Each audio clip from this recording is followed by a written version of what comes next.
todos sabemos que la posibilidad de contar con una computadora como que no es tan fácil y sobre todo la conectividad o la conexión a la internet. No es fácil, pero en la mayoría de los casos nuestros estudiantes, nuestros alumnas, nuestros alumnos tienen casi siempre acceso o posibilidades de trabajar con un teléfono celular. Pero antes de todo, yo quisiera decirles eh, que nosotros como docentes pensamos que eh, el juego, los juegos, el ludismo, la lúdica, como que no se lleva bien con nuestras clases porque pensamos que los alumnos se distraen, que los alumnos no pueden tener la suficiente atención. ¿Cómo podemos nosotros introducir el concepto de lúdico, el concepto de ludismo, la lúdica en nuestras clases para hacerlas mucho más ricas, para crear nuestros salones de clase en verdaderos laboratorios de investigación, de exploración, de búsqueda, de aprendizaje, pero un aprendizaje lúdico que no tiene nada que ver con aprendizajes que pueden de alguna manera distraer la atención de los temas o los contenidos que nosotros queremos que ellos aprendan. Yo creo que la parte lúdica es fundamental y sobre todo para los que trabajamos con niños o con adolescentes e inclusive con adultos, yo creo que no debemos de tenerle miedo a integrar, a poner en marcha situaciones didácticas que pueden eventualmente ser acompañadas de juegos, de la lúdica, de una parte que a pesar de ser un juego, puede volverse un juego serio. Y entonces aquí tenemos la posibilidad de trabajar también con juegos serios. Y los juegos serios son pues situaciones didácticas que nos van a permitir de alguna manera tener ciertas holguras con la forma en cómo nosotros enseñamos, integrando de manera adecuada, de manera inteligente, de manera racional, tecnología o haciendo, desarrollando situaciones didácticas que se presten a que nuestros estudiantes tengan un poco esa posibilidad de incluir el juego, la lúdica, lo amigable, pero no por ello menos transformador de su práctica, de su experiencia educativa. Yo creo que los docentes muchas veces no nos damos cuenta de que ya estamos pues rebasados por mucha tecnología y que muchas veces tenemos una infinidad de contenidos.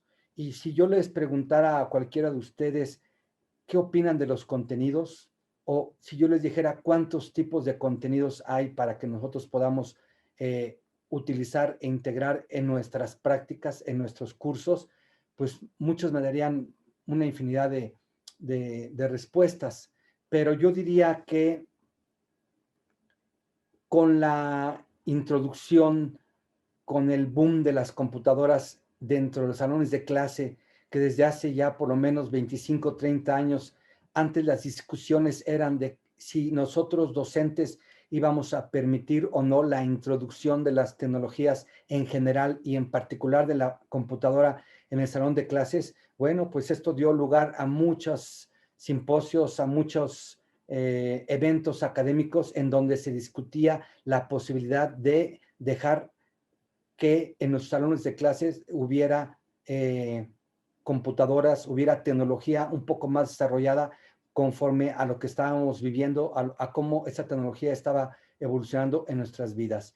Y bueno, hablar de computadoras, les digo, hace 25, 30 años empezó el boom y había computadoras gigantescas y poco a poco pues fueron llegando las computadoras personales en nuestras casas, en los salones de clases, en nuestras escuelas, universidades, y ahora pues la tecnología cada vez se miniaturiza más y bueno, podemos contar con computadoras o con dispositivos tecnológicos cada vez más miniaturizados, más pequeños, pero ahora tenemos una gran posibilidad de contar también con teléfonos celulares y poder hacer un tipo de educación móvil.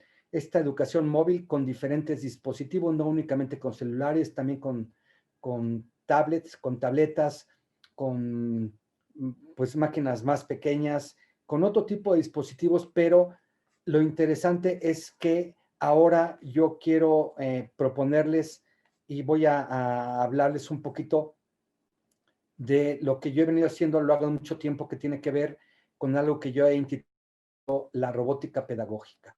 Si antes era difícil pensar en que pudiéramos introducir una computadora o sustratos tecnológicos o muy tecnificados dentro de nuestro salón de clases, ahora resulta mucho más difícil pensar en que pudiéramos meter un robot o un asistente de robot que nos pudiera ayudar a nuestras clases, que nos pudiera ayudar a preparar nuestros laboratorios de química, de física, de ciencias experimentales, de matemáticas, de geografía, de historia, de muchas cosas que se nos pueden ocurrir, cómo pudiéramos eventualmente tener en este salón de clases, volverlo un espacio lúdico, un espacio de transformación, de investigación, de búsqueda, de exploración, pero también un espacio donde se pudiera integrar la tecnología como los robots.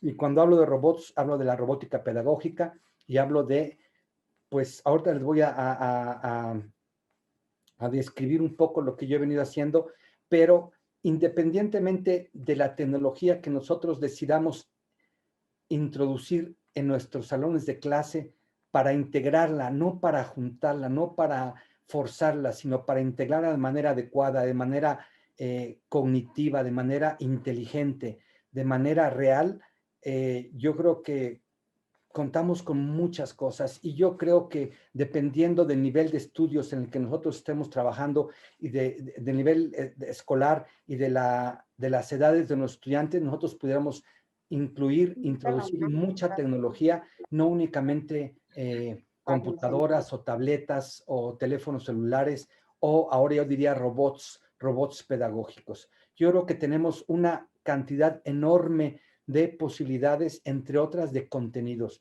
Cuando yo hablo de contenidos, hay contenidos, muchísimos contenidos que en la vida real la gente le llama de aplicaciones o software o programas desarrollados ex profeso para que nuestros estudiantes aprendan o construyan un cierto tipo de conocimiento. Este software, hay muchísimo software, estamos rebasados por el software, por ese tipo de programas y hay muchos programas, no únicamente en nuestra lengua materna, en el español, sino también en otras lenguas como en inglés u otras lenguas que muchas veces ni conocemos, pero que hemos escuchado hablar y contenidos digitales hay una cantidad muy vasta. Entonces, nosotros pudiéramos eventualmente echar mano de estos contenidos, pero que tendríamos que saber, tendríamos que poder discriminar en un principio estos contenidos, qué tipos de contenidos son y dónde los queremos, y nosotros como docentes pensar y decidir en qué momento los vamos a introducir y cómo los vamos a dosificar, cómo vamos a administrar esos contenidos, en qué momento, cuándo y quiénes y cómo se van a hacer este tipo de contenidos. En ese sentido, yo diría que tenemos una cantidad vasta y hay contenidos digitales que ya están listos para ser usados y sería cuestión de que nosotros echáramos un vistazo, nos echáramos un clavado en la internet para poder empezar, dependiendo de nuestras disciplinas, de nuestros cursos, de nuestra formación, los tipos de contenidos que existen, ¿sí?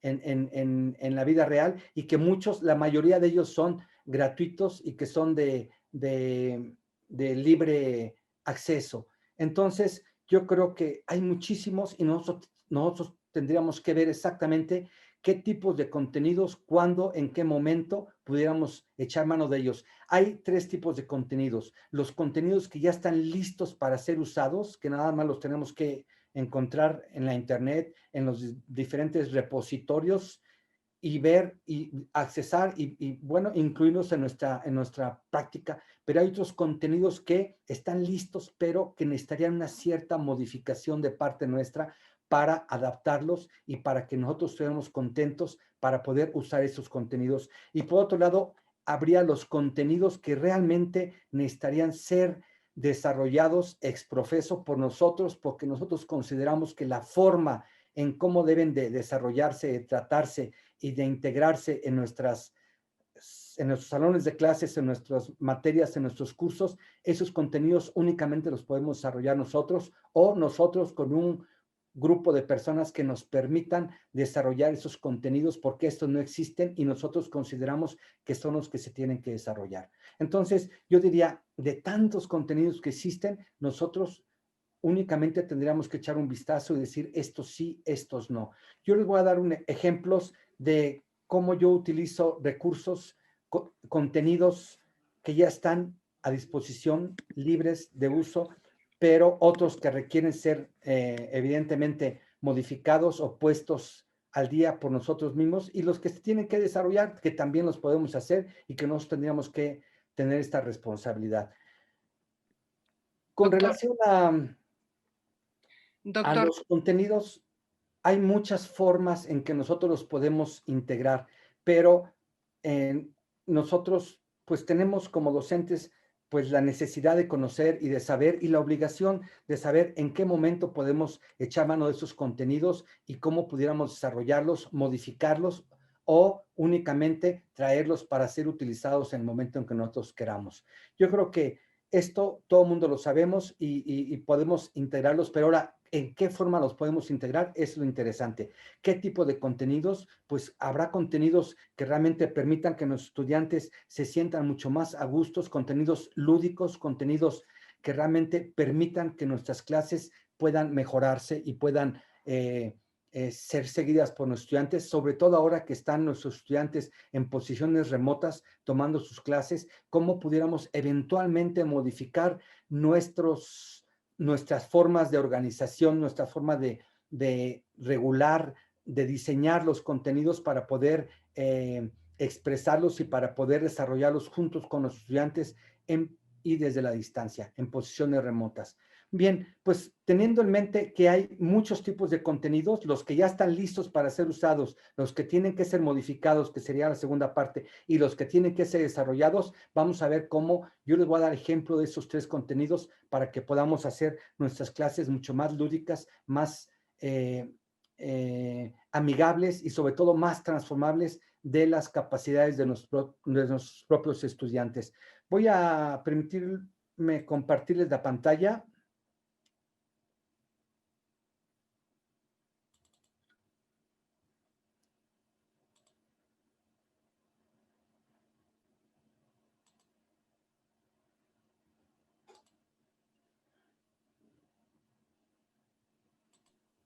Correcto, se ve bien.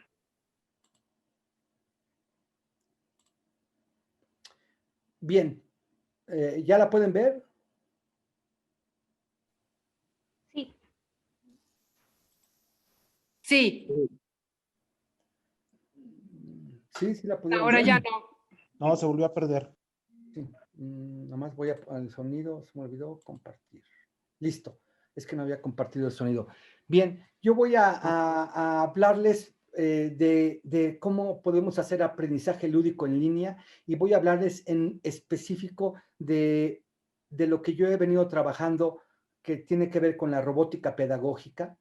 Voy a explicarles lo que es la robótica pedagógica, pero más en especial voy a hablarles de cómo podemos construir robots pedagógicos móviles que pueden dar cuenta de muchas cosas y de aprender y cómo podemos integrar contenidos que nosotros podamos seleccionar, podamos discriminar, podamos utilizar y que ya están libres y que son de acceso abierto para que podamos trabajar y volver nuestras clases mucho más interesantes, mucho más amigables, mucho más, más accesibles, más disponibles, pero sobre todo más transformadoras de nuestra práctica, pero sobre todo de los aprendizajes de los estudiantes. Para esto, yo preparé esta pequeña agendita que tiene que ver con la posibilidad de describir ustedes lo que es la robótica pedagógica, cómo yo diseño, cómo se diseñan estos robots y cómo esta robótica y estos robots los puedo traer a mi salón de clases diseñando situaciones didácticas que yo les llamo constructivistas, construccionistas, conectivistas, para que los estudiantes puedan tener una mejor posibilidad de aprender cierto tipo de temáticas, de conceptos, de disciplinas. Y bueno, yo voy a hablar de algunas disciplinas en general, de varias disciplinas, pero bueno, independientemente de la disciplina, vamos a ver que esta robótica pedagógica va a permitir justamente a todos nosotros integrar muchas áreas de conocimiento independientemente del área que nosotros trabajemos para poder tener y para poder integrar la tecnología de una manera mucho más natural, mucho más fácil, mucho más accesible, mucho más adaptable y sobre todo con materiales que estén a disposición de los estudiantes y no con cuestiones que muchas veces nos dejan fuera de contexto, como en este caso la posibilidad de no tener o tener el acceso a la Internet.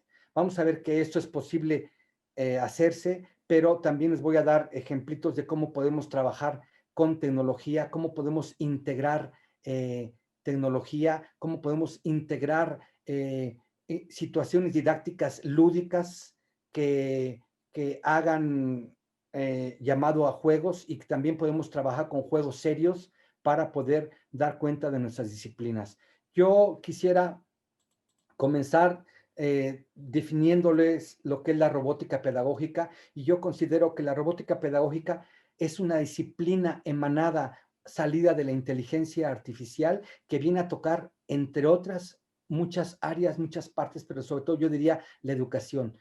La educación es una de las más beneficiadas con las tecnologías y en especial por la robótica pedagógica, en donde esta robótica pretende sobre todo iniciar a los estudiantes desde muy jóvenes. Y cuando yo hablo de estudiantes, pienso en estudiantes de edades desde los 5, 4, 3 años para hasta los estudiantes de nivel superior, pero para que se inicien en el estudio de las ciencias en general y de la tecnología en particular. Cuando yo digo las ciencias en general, estoy pensando en las matemáticas, en la geometría, en la electricidad, en la física, en la química, en la fisicoquímica, en la óptica, en la ciencia de materiales, en la electrónica, en la informática y sobre todo en algo que no sé si ustedes sepan que se llama el pensamiento computacional. El pensamiento computacional sería así como la base de todo esto, pero este pensamiento computacional evidentemente que va mucho más allá de tener un pensamiento que tenga que relacionarse o tenga que ver con las ciencias de la computación en general o con la informática en particular y que tiene que ver con la posibilidad de programar desde el punto de vista informático o de saber desarrollar cierto tipo de algoritmos o cierto tipo de codificación para poder resolver y plantear un problema. Yo creo que la complejidad computacional está justamente en el pensamiento computacional. Y cuando yo hablo de pensamiento computacional, como lo define su propia autora, Wing, dice, es la posibilidad de utilizar nuestros pensamientos, no únicamente el pensamiento reflexivo, el crítico, el lateral, sino los pensamientos que tenemos para hacerlos converger y resolver un problema de la mejor manera, independientemente del problema que éste sea. Y yo aquí quiero ver que la base de todo esto es el pensamiento computacional, que repito, no se refiere única y exclusivamente a tener una capacidad de pensamiento de programación en informática, sino de un pensamiento que va en todas las áreas y disciplinas del saber y que evidentemente comporta tanto a las tecnologías como a las humanidades y sobre todo, pues veremos que a las ciencias.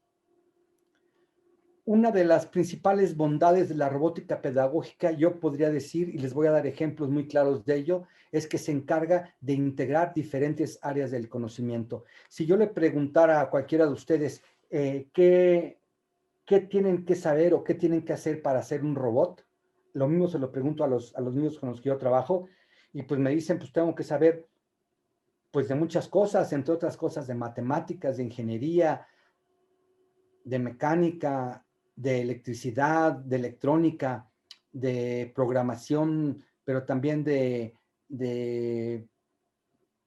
geometría, de muchas áreas de conocimiento y también tienen que aprender a cooperar, a colaborar, a llegarse de su propia información, a hacer búsquedas, a seleccionar, a clasificar, a discriminar la información para poder allanar, a llegarse de ella y poder usarla para hacer las cosas que quieren hacer. Y aquí la robótica va a integrar muchas áreas de conocimiento, pero esta integración va a ser facilitada porque vamos a pedir que el estudiante sea significante su acción de sus sentidos, de todos, de sus 5 sentidos, pero sobre todo vamos a pensar que ellos van a ser capaces en un momento dado de pasar de la etapa desde el punto de vista piagetiano de lo concreto hacia la abstracción, hacia lo abstracto, y eso quiere decir de pasar de lo significante para ellos hacia una codificación simbólica de las acciones que están realizando a través de la construcción de un robot pedagógico, ¿sí? Vamos a ver que la robótica pedagógica trata de integrar condiciones para que los estudiantes se apropien de ciertos conocimientos, pero sobre todo que hagan la transferencia de esos conocimientos en su vida y en todas las áreas o campos del conocimiento. Y vamos a ver que esta robótica pedagógica se ha desarrollado desde una perspectiva de acercamiento para solucionar problemas derivados de muchas, de todas y de varias y de interdisciplinas, de multidisciplinas y sobre todo de transdisciplinas que tienen que ver con las ciencias físicas, con las ciencias naturales, con las ciencias experimentales, pero también con la tecnología y con las ciencias de la información y la comunicación y las humanidades, entre otras cosas. Yo diría que aquí la robótica van a ver ustedes que da cuenta de muchas cosas, pero bueno, aquí la robótica va a privilegiar sobre todo un aprendizaje. Vamos a ver, ahorita les voy a dar ejemplos muy claros de cómo este aprendizaje puede ser un aprendizaje inductivo y por descubrimiento guiado. Y aquí lo interesante va a ser que nosotros como docentes podamos concebir, diseñar, probar y echar a andar un conjunto o una familia de situaciones didácticas, constructivistas, construccionistas y conectivistas. Yo no sé si ustedes estén familiarizados, me parece que sí, con el término, pues evidentemente el constructivismo, porque hace pues algunos años como que estaba muy de moda el constructivismo, pero también viene toda la teoría papertiana con el construccionismo, en donde Papert dice que es mucho más fácil que los estudiantes a partir, también bastante piagetiano, de lo que tocan, manipulan, sienten, miden, calculan, pueden ser capaces de diseñar cosas, y esto a partir de lo concreto y pasar a la significación, pero produciendo sustratos tecnológicos, no únicamente, también produciendo un ensayo, un poema, un resumen, resolver un cuestionario. Esta construcción le va a permitir al estudiante de alguna manera cómo dar cuenta de su propio conocimiento. Y vean ustedes, aquí la parte conectivista, pues de hecho esa es la teoría de Stephen Downes y de George Siemens, que dicen que todos estamos conectados con todos, y bueno, de hecho, pues con nuestro celular y con nuestras computadoras y con toda la tecnología que tenemos ahora a disposición, como que eso se vuelve pues una realidad y nosotros podemos ser eventualmente un nodo, y este nodo de repente pasar a ser muy importante, y de repente como en un modelo atómico de Bohr pasar de un cierto nivel electrónico y pasar a otro y volverte de repente el centro y estar cambiando y estar modificándote, pero siempre, siempre está conectado, y está conectado de manera no únicamente con una o dos personas, sino con comunidades que quieren aprender y que quieren colaborar y compartir en comunidad. Yo creo que esto del constructivismo, del construccionismo, del conectivismo, vamos a ver que está muy bien documentado aquí en la robótica pedagógica.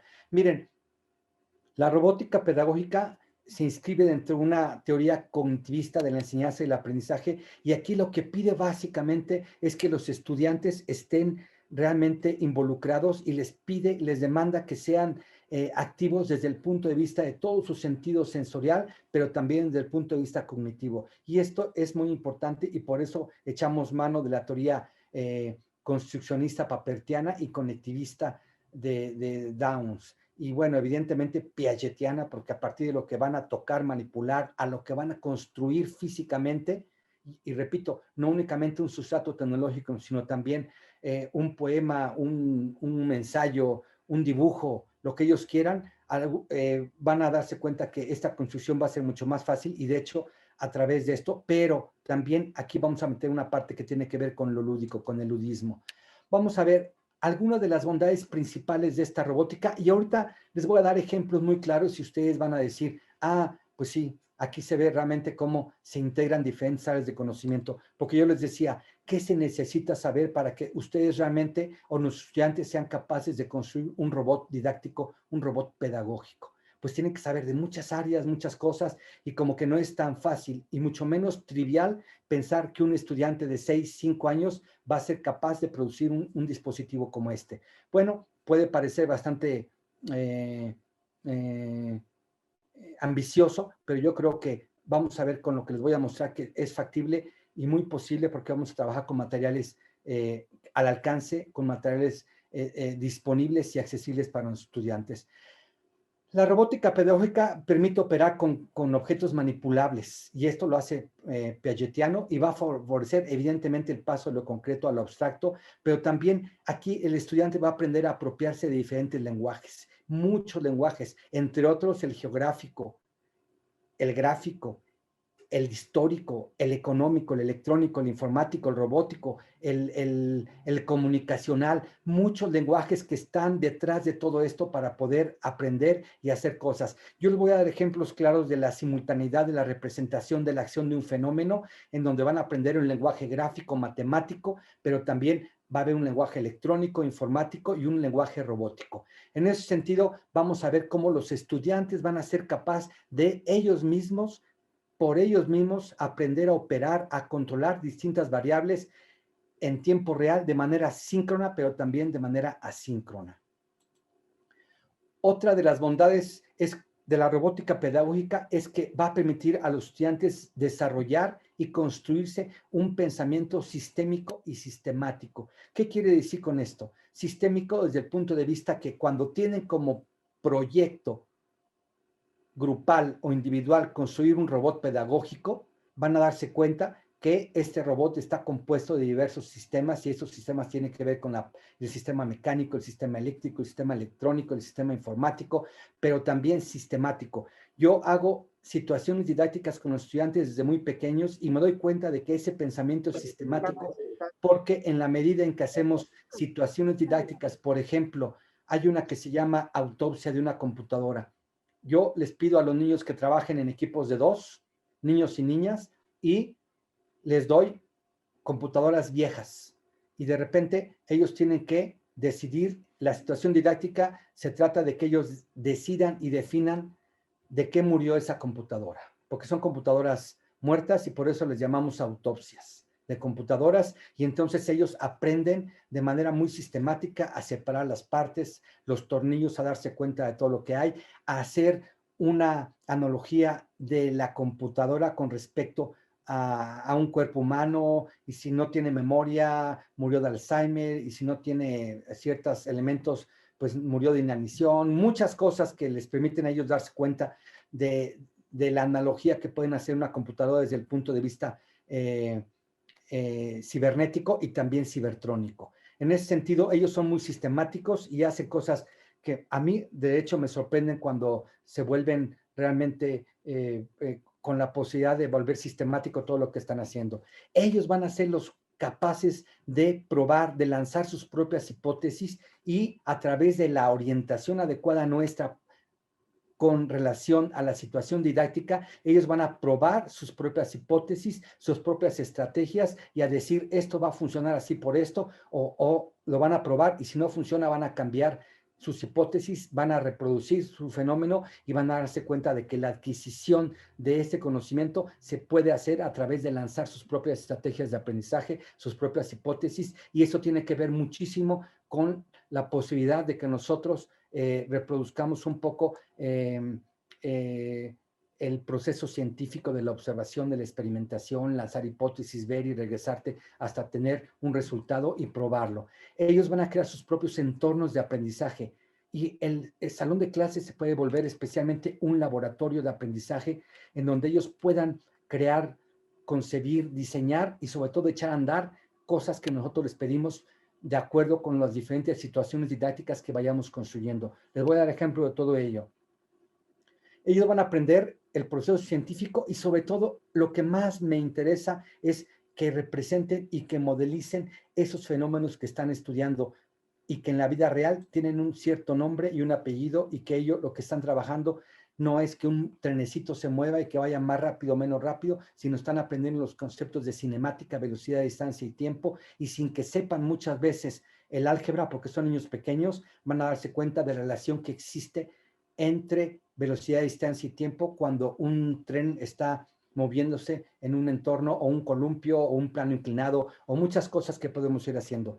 Yo lo que pretendo con todo esto es que entre todos construyamos y generemos una nueva cultura tecnológica para que no seamos únicamente consumidores y reproductores de la tecnología que nos imponen las potencias mundiales. Yo creo que nosotros tenemos fama de ser inteligentes, de ser muy ingeniosos, creativos, y creo que podemos entre todos y sobre todo empezando a motivar a nuestros estudiantes desde muy pequeños en el estudio de las ciencias en general y de la tecnología en particular. Pero cuando hablo de ciencias no quiero decir únicamente de las ciencias duras, sino también de las ciencias blandas, y con esto quiero decir también incluyendo el arte y las humanidades y todo lo que tiene que ver con la cultura. Yo creo que aquí necesitamos permitirles a nuestros estudiantes que echen mano de su capacidad creativa para poder desarrollar entre todos una cultura tecnológica, acorde a nuestras necesidades y lograr nuestra emancipación tecnológica y nuestra creatividad, que puede ser mucho más importante por todo lo que nosotros hacemos. Todo lo que conlleva este proceso de robótica pedagógica tiene que ver con aprender a aprender y explicitar el conjunto de cosas que sabemos para que esta comunicación sea bidireccional entre los mismos colegas, los mismos estudiantes, pero también con el profesor y también con los padres de familia. Pretendemos que desde el punto de vista pedagógico, las tecnologías de la información y la comunicación nos permitan exponer lo que hemos ido construyendo poco a poco a lo largo del desarrollo de ciertas situaciones didácticas que nos van a permitir desarrollar algunos conceptos. Vean ustedes, ya les voy a dar un ejemplito muy claro de cómo yo trabajo la robótica pedagógica con estudiantes desde muy pequeños. Bueno, esta descripción que les voy a hacer y esta demostración tiene que ver con pues muchos años de experiencia, más de 30 años de experiencia en un laboratorio de robótica pedagógica en el Centro de Investigación y Servicios Educativos de la UNAM y posteriormente en la Casa de las Ciencias en el Universo UNAM y ahora en la Academia Mexicana de Ciencias en 15 estados de la República con apoyo en sinergia con las bibliotecas municipales y regionales, formar docentes que nos permitan enseñarles a los niños esto de la robótica pedagógica. Y bueno, vamos a construir un robot, así se los digo a los niños. Tengo equipos, 24 niños, 12 niñas y 12 niños en un espacio, y bueno, les digo que vamos a construir un robot y que pues, sí saben que es un robot, y pues ellos, pues evidentemente que pues sí se imaginan y todo el mundo quiere ser Arturito, ¿no? Que les haga su recámara, que les haga el quehacer, los trazos y eventualmente que les haga la tarea. Y entonces, pues sí, poco a poco vamos a ser Arturito, pero primero vamos a trabajar en equipos de 4 personas y vamos a 2 niños y 2 niñas y vamos a entre todos construir un robot pedagógico. Y les pregunto que si han ido a las ferias. Y todo el mundo me dice que sí, que si conocen los caballitos y que si conocen la rueda de la fortuna y que si conocen el ratón loco y todos los juegos mecánicos que existen. Y me dicen que sí. Yo les pregunto que si ellos consideran que esos juegos mecánicos sean robots. Y algunos me dicen que sí, otros me dicen que no. Y de repente, pues ahí surge la palabra inteligencia, robots inteligentes, no inteligentes. Y bueno, discutimos un poco y también les doy cuentos de literatura fantástica de Isaac Asimov, en donde ellos también, como usuarios de tecnología, tienen que hacerse su propio criterio y tienen que aprender a tomar una posición frente a la tecnología. Esto es, ellos tienen que saber si la tecnología es buena o es mala, sí, no, por qué y para qué. Y entonces les doy 2 cuentos y 2 cuentos de Asimov, inclusive uno de ellos ya se hizo. Evidentemente se los reduzco para que los puedan leer y los puedan ellos discutir entre los equipos, y los reduzco mucho, y este cuento se llama ¿Qué es el hombre?, en donde la serie de robots de George 9 y George 10 son más inteligentes que el ser humano, y lo que tratan de hacer los robots es acabar con los humanos, y bueno, se vuelve una lucha, y aquí tiene una posición de la tecnología en contra del ser humano. Y por otro lado les doy el cuento que se intitula, y que ya se hizo inclusive película, que se llama El hombre del bicentenario, en donde este hombre es un robot, Andrew, que pues es un robot inteligente que poco a poco él comienza a darse cuenta de que puede pues ir mejorando en la medida de que desarrolla sus capacidades intelectuales, y él mismo se va regulando, construyendo, y él quiere ser hombre. Pero bueno, pues ahí está Asimov y hace las leyes de la robótica, pero también en el cuento de qué es el hombre están las leyes de la humánica, en donde son exactamente lo contrario estas leyes de las leyes de la robótica, en donde un robot no puede dañar ni ser dañado por un hombre, y un robot tiene que seguir las instrucciones totalmente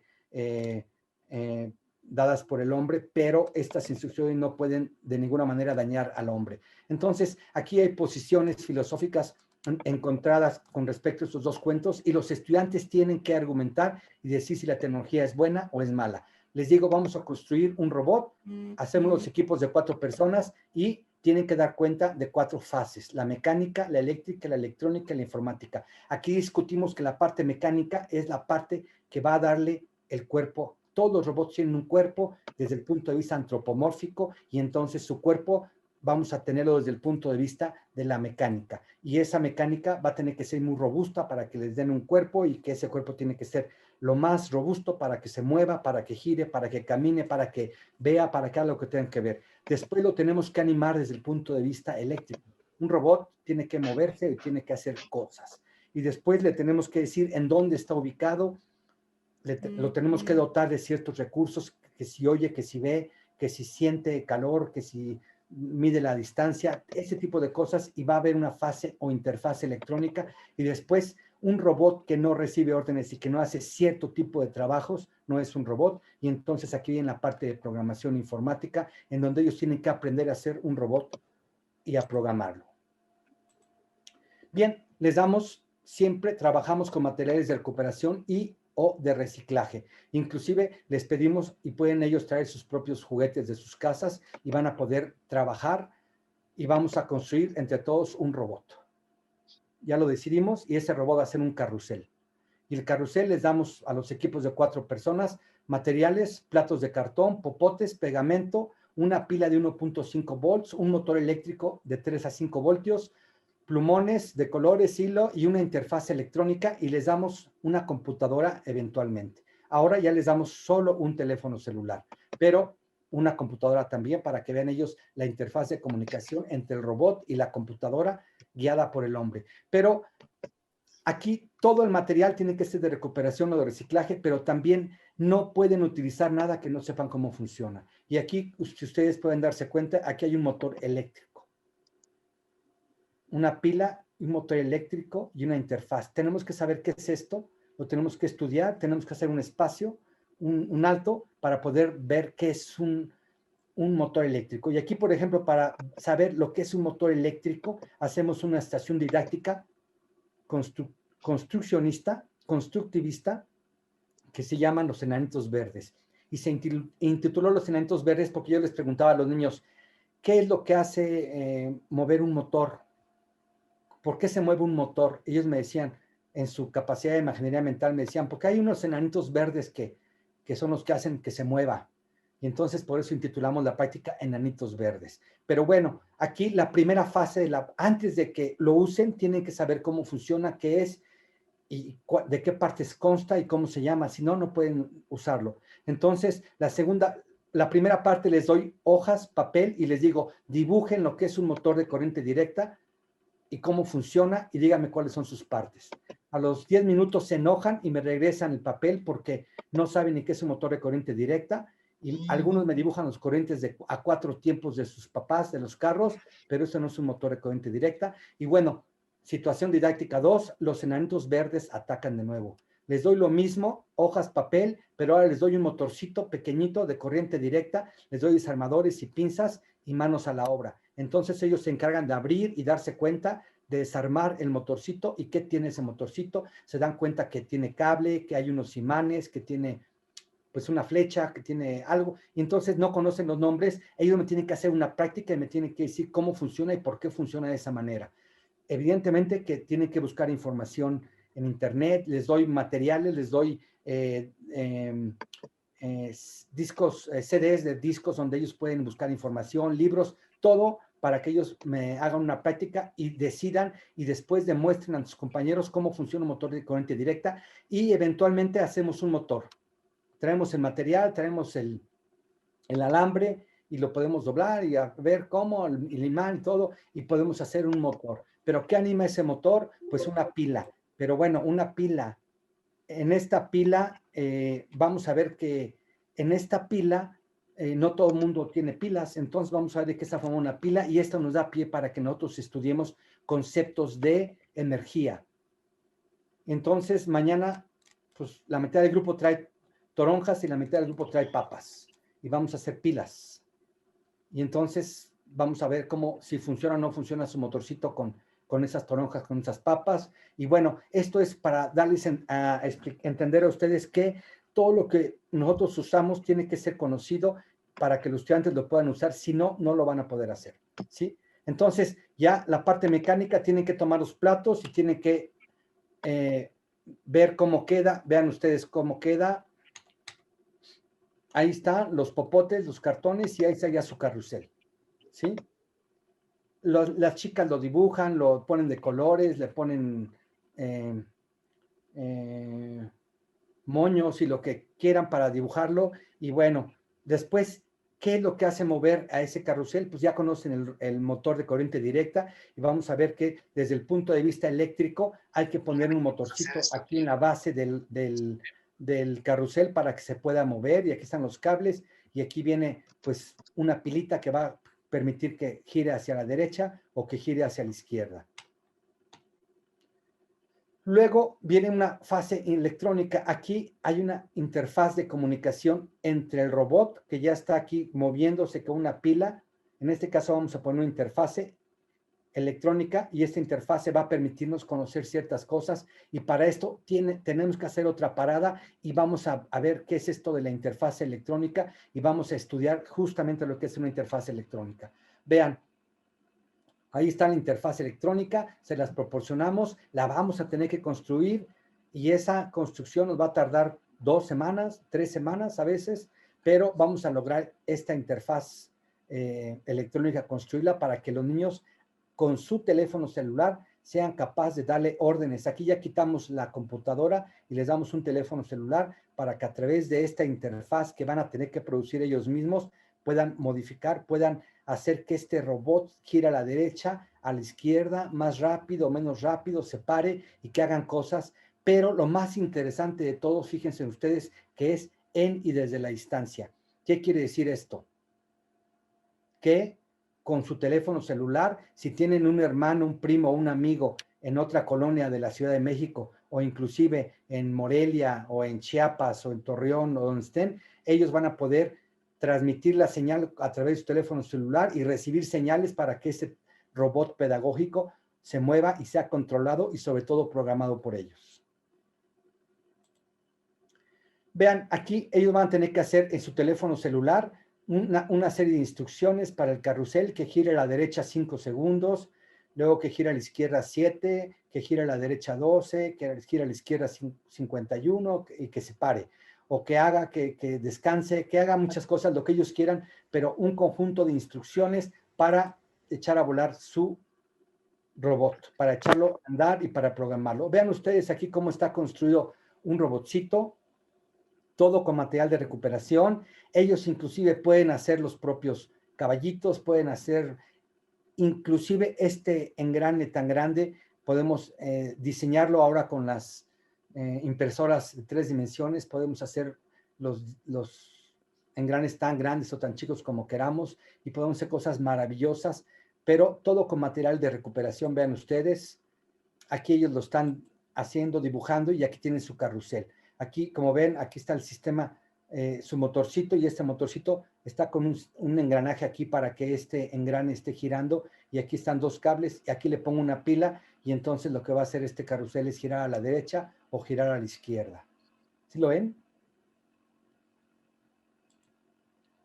Podemos Sí, cambiar el prototipo. Vean, aquí podemos pedirles que armen otra cosa, que armen lo que se les ocurra. Ellos pueden armar casas de fantasmas, cucarachas robóticas, bailarinas, lo que se les ocurra lo pueden ir animando y lo pueden hacer mucho más complejo dependiendo. Aquí tiene una rueda de la fortuna y vean, aquí está su teléfono y pueden hacer que la rueda gire 2, pare 4, gire 3 y que termine para que la gente suba más rápido, menos rápido. Pueden hacer mucho con esta interfaz electrónica y con su prototipo robótico que ellos han diseñado, concebido y echado a andar.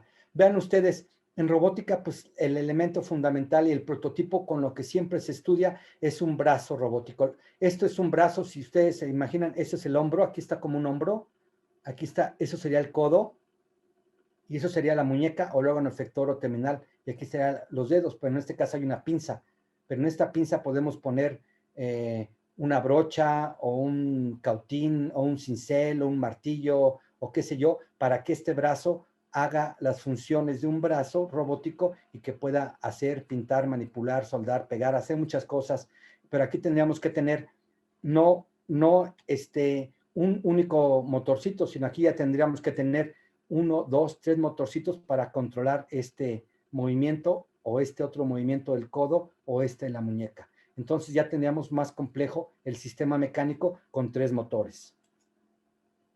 Y vean ustedes, todo esto lo armamos con materiales de recuperación y aquí está, cada uno de estos cables va directamente a una pila para que en función de eso se programe y que haga cierto tipo de movimientos y que lo controlemos. Sí, aquí está tomando un objeto el robot, pero vamos a ver que también podemos combinar la robótica que hacemos con otro tipo de robóticas, como los juegos mecanos que existen por ahí, o con los Legos también, ¿sí? Pero vean ustedes, aquí ya tenemos un motor, aquí está el bracito, aquí está el hombro descansando aquí en la base, pero lo podíamos también parar este brazo y que funcionaba como un brazo común y silvestre normal, y tenemos la interfaz y la conexión a una computadora o al teléfono celular.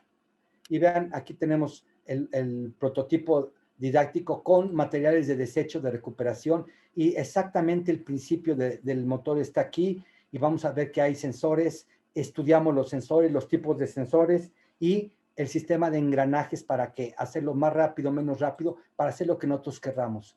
Vean, yo les quiero mostrar que este ejemplo de la robótica, que puede ser lúdico, no necesita necesariamente que tengamos materiales muy sofisticados o que tengamos teléfonos celulares o que tengamos computadoras, nada. Yo quiero mostrarles este prototipo que diseñé, que es un pedazo de madera únicamente con pedazos de plástico aquí como cuñas, con un motor aquí y con un sistema de engranes de recuperación todo, en donde aquí estas cuñas, este motor va haciendo, este sistema de engranes va a permitir, este motor permite que ese sistema de engranes se esté moviendo, y este engrane está pasando aquí por 1, 2, 3, 4, 5, tengo 6 interruptores, y cada interruptor lo tengo asociado a un motor en un dispositivo, y ese dispositivo lo estoy programando de manera mecánica.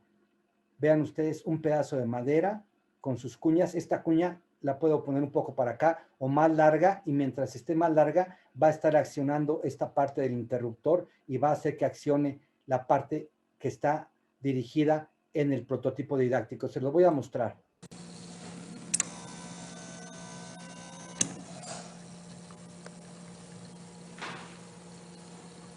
Es una rueda de la fortuna. Y vean, aquí está una pila. y aquí se está programando de manera completamente mecánica. No hay nada, no hay programación, no hay nada. Es completamente mecánico, ¿sí? No necesitamos de una computadora ni nada, o sea que en condiciones muy difíciles, en condiciones eh, eh, como existen en nuestro país con estudiantes de muy bajos recursos o de zonas marginadas, vamos a poder hacer ese tipo de cosas. Estos son materiales de recuperación de carretes de hilo y bueno, podemos hacer muchas cosas y la capacidad de imaginación nunca se termina. Siempre hay posibilidades de hacer muchas cosas.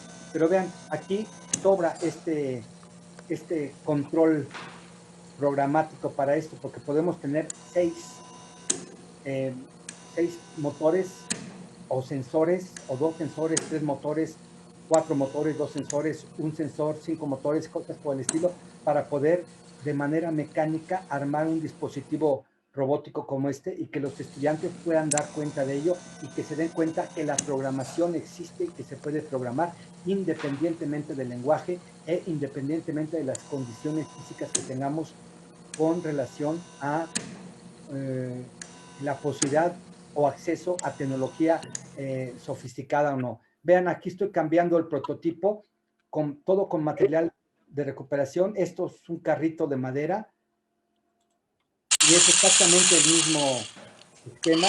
Ahí está cargando su propio prototipo. Ahí chocó.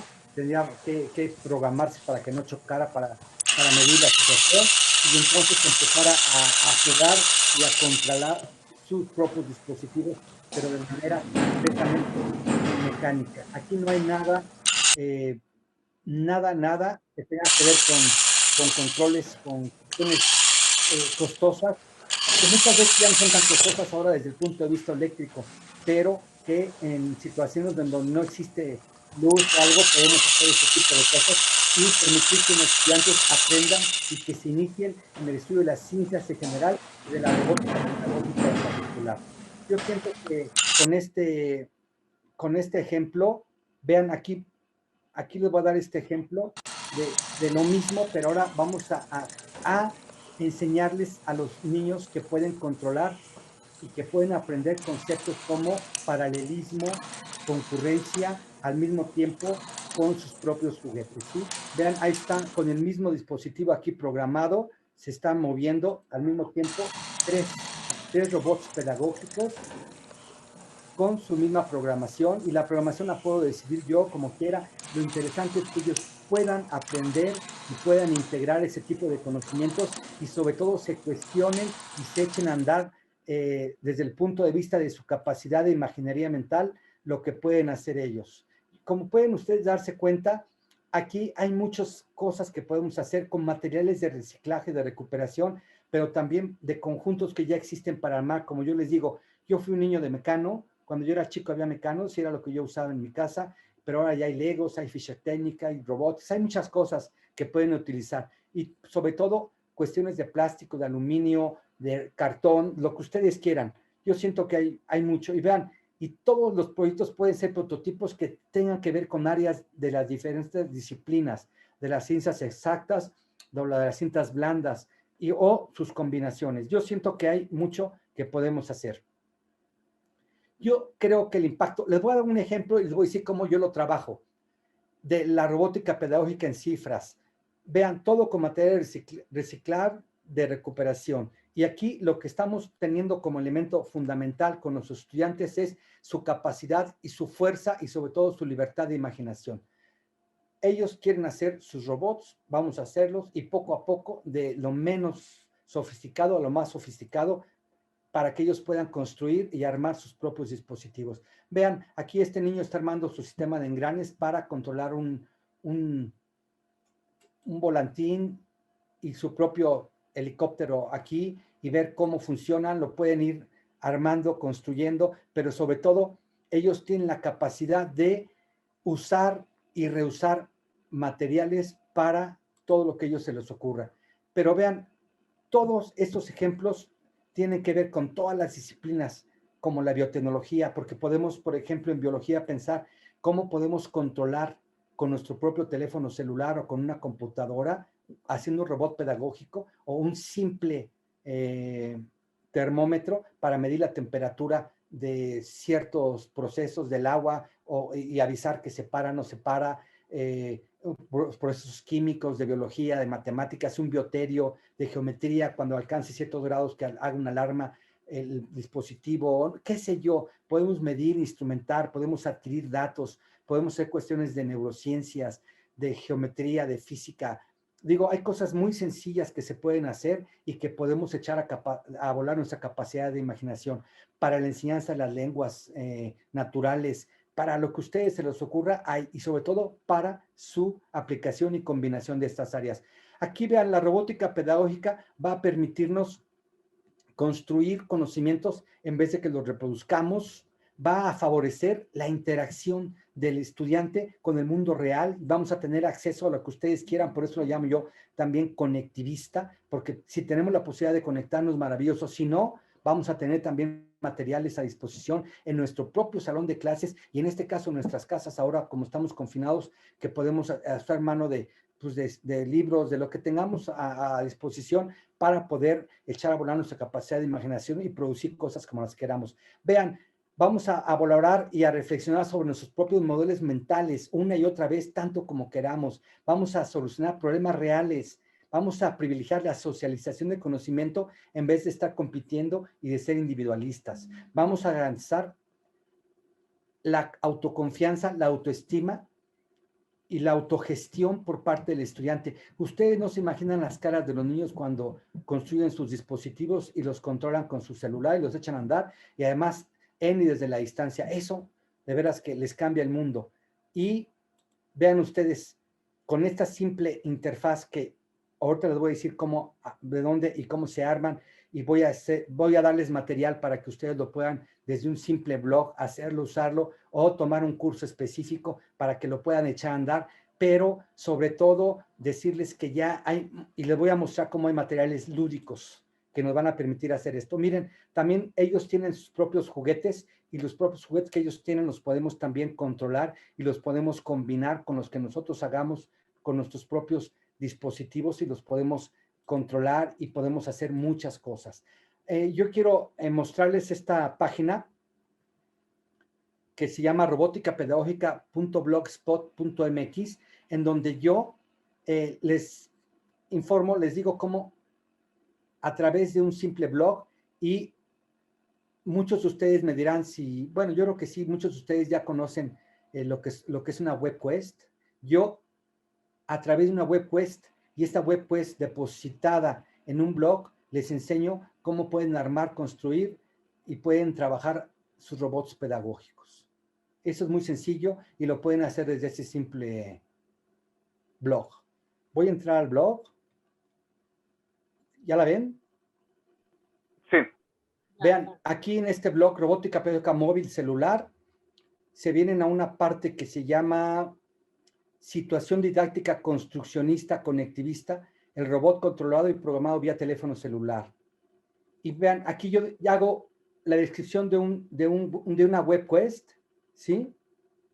Les doy una introducción, les pongo unas tareas, lo pueden trabajar con niños, les digo cuál es el proceso y les doy los recursos. Y aquí en los recursos ustedes van a abrir, hay 4 archivos y ahí paso a paso les voy diciendo qué es lo que tienen que hacer. Aquí hay unas lecturas obligatorias y aquí se evalúan y aquí concluyen. Pero, por ejemplo, voy a entrar a este archivo, al archivo 4. Y vean, aquí les digo para los que saben un poco de electrónica, que no necesita saber absolutamente nada, entre menos sepan mejor. Yo les voy diciendo, es lo que yo quiero que al final construyan ustedes. Y vean, aquí les voy diciendo la lista de materiales que tienen que conseguir. Y entonces les pongo la foto y les digo una tableta electrónica o protoboard de 15 centímetros, un codificador, un driver L293, un micrófono, 15 centímetros de cable de audio, un cristal de 3.58 megahercios, 6 resistencias, y ya les doy el material que no es tan caro, es barato y se puede conseguir de manera individual en cualquier tienda electrónica. Y vean ustedes, aquí paso a paso con fotos, les voy diciendo exactamente cómo hacer el montado. Vean aquí dice pasos y les digo, Paso 1, conectar el codificador, y ya saben ustedes cuál, HM9270, con la muesca hacia arriba, en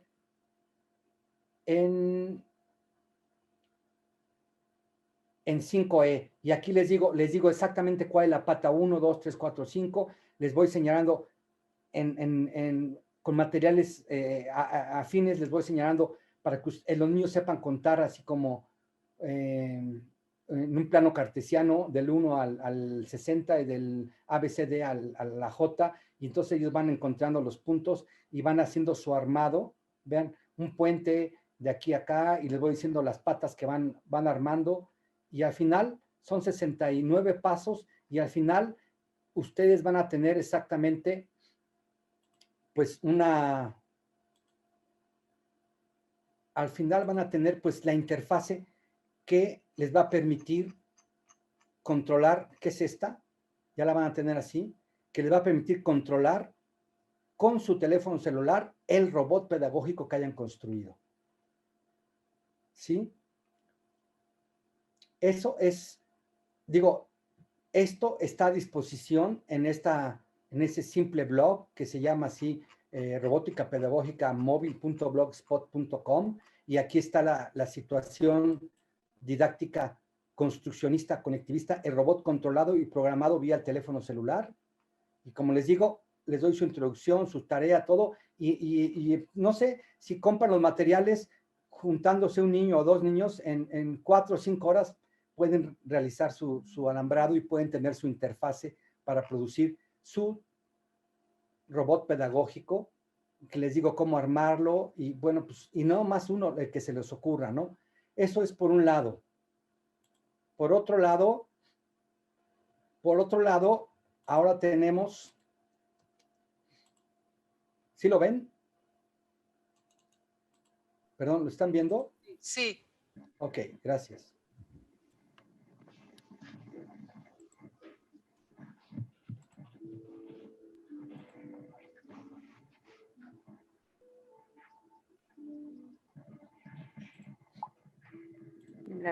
Esa es la página. Por otro lado, Ya, es la que me está escribiendo ahorita.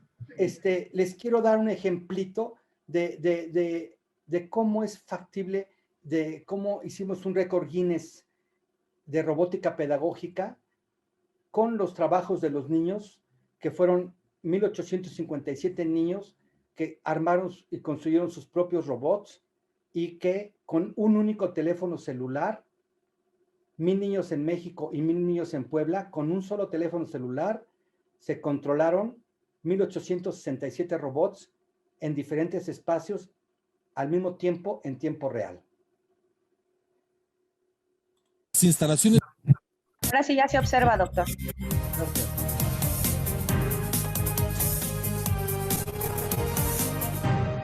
Fueron 2000 niños de 6 a 13 años de edad. Armaron y sincronizaron cientos de mini robots con un solo celular, con lo que impusieron un nuevo récord Guinness en el renglón de tecnología.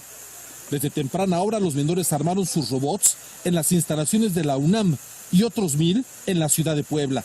De los 3000 mini robots se lograron poner en funcionamiento 1867 para superar por mucho la meta de 250. Pero se logró algo más. Para lanzar el mensaje de que es posible desde muy jóvenes a edades muy tempranas iniciar a los niños en el estudio de las ciencias en general y de la tecnología en particular, utilizando en este caso la robótica pedagógica educativa. Los 2000 niños estuvieron acompañados por uno de sus padres en una gran carpa, donde los jueces contabilizaron los mini robots con forma de carrusel con sillas voladoras. Luego de que los menores y los padres esperaron durante 5 minutos a que las pequeñas máquinas funcionaran, escucharon la contabilidad oficial avalada por el representante del libro Guinness. Todos disfrutaron de la experiencia. Muy interesante, o sea, yo creo que para los niños ahora, y ahora sí que el récord que se está pues logrando, o más bien que se va a lograr, esperemos que así sea, pues va a ser muy importante, ¿no? Y para los niños, pues yo creo que más. Cada uno de los mini robots tuvo un costo de $15 y cada niño se lo pudo llevar a su casa para seguir con el experimento de ponerlo a funcionar a través de su teléfono celular.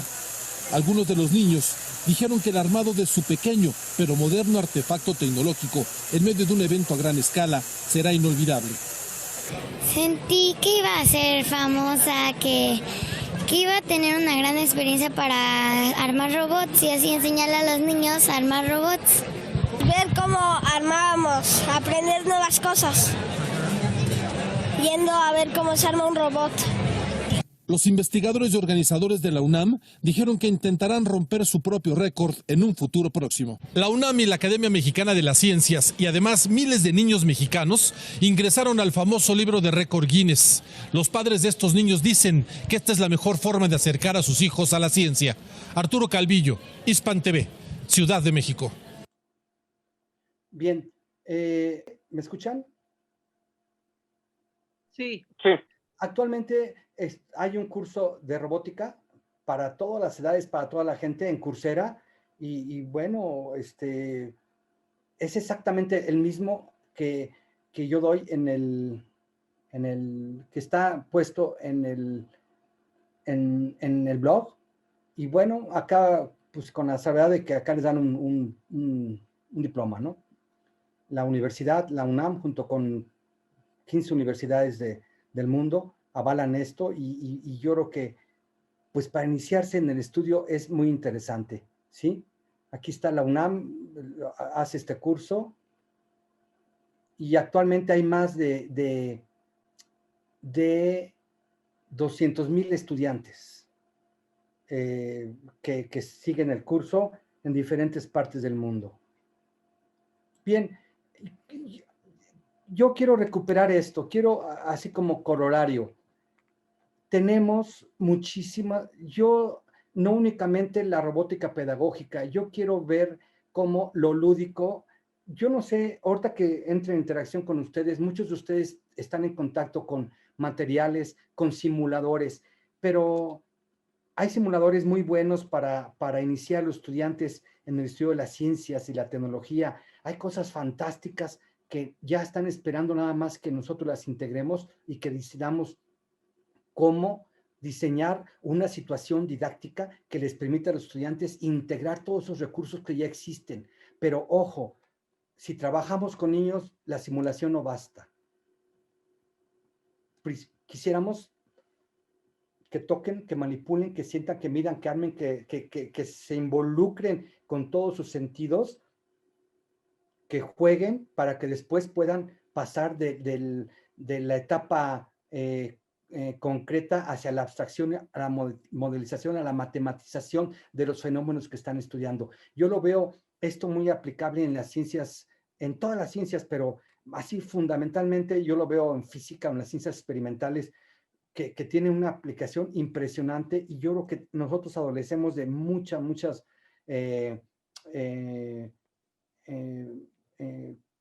muchos estudiantes, ¿cómo se dice? Muchas que quieran estudiar, muchas vocaciones de estudiantes para que podamos competir a nivel mundial. Digo, somos muy buenos como mexicanos, muy inteligentes, muy creativos, pero quisiéramos tener muchos más ingenieros que nos pudieran apoyar para, entre todos, lograr una cultura tecnológica, y no nomás los ingenieros, los biólogos, los comunicólogos, los lingüistas, los historiadores que también participen, pero con un buen conocimiento, con conocimientos de base, no básicos, de lo que implica la tecnología en sus vidas. De simuladores, si ustedes buscan ahorita simulaciones de robótica, hay en 1000 cosas, pero no es lo mismo tener un simulador que me diga y que simule el fenómeno en tiempo real, pero sería mucho más interesante que yo pudiera eventualmente construir, modificar, concebir, echar a andar, desarrollar y programar mi propio sustrato tecnológico para comprender realmente las bases de lo que implica la tecnología. Y cuando yo digo las bases, digo la parte electrónica, la mecánica, todos los manipular, sentir, tocar. Yo creo que es lo que tenemos que hacer y eso se vuelve mucho más lúdico.